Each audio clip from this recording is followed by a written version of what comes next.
India ने नायाब कीमती धातुओं की पैदावार बढ़ाने के लिए 70 अरब रुपए मालियत का एक मंसूबा मंजूर किया है। हुकूमत का कहना है कि रेयर अर्थ मैन्युफैक्चरिंग प्रोग्राम के तहत सालाना 6000 मैट्रिक टन धातें पैदा की जाएंगी, जो इलेक्ट्रिक गाड़ियों, काबिल तजदीद तवानाई, एरोस्पेस, दिफाई और इलेक्ट्रॉनिक्स अशिया में इस्तेमाल की जाएंगी। ये इकदाम उस वक्त सामने आया जब दुनिया में नायाब ज़मीनी धातुओं की पैदावार में चीन गालिब है और अमेरिका इस हवाले से मुआहदे कर रहा है।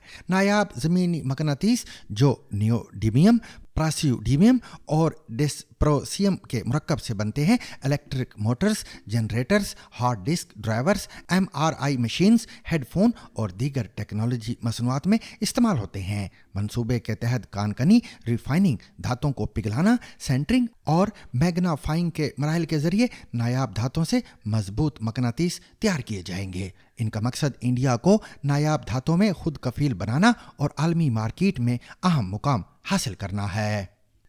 डेनमार्क में ग्रीनलैंड के वालिदैन अपने बच्चों से दोबारा मिलने की कोशिशें कर रहे हैं। इन बच्चों को हुकाम ने वालिदैन की परवरिश की सलाहियत जांचने के लिए पेरेंटिंग कॉम्पिटेंसी टेस्ट के बाद तहवील में लिया था। अवामी दबाव के बाद हुकूमत ने ये टेस्ट ग्रीनलैंड के लोगों पर इस्तेमाल करने पर पाबंदी लगा दी और तकरीबन 300 केसेस का दोबारा जायज़ा लेने का वादा किया। ताहम 6 माह बाद भी BBC की तहकीकात से मालूम हुआ कि सिर्फ 10 केसेस पर ही नजर षानी की गई और किसी भी बच्चे को वालिदैन के पास वापस नहीं किया गया।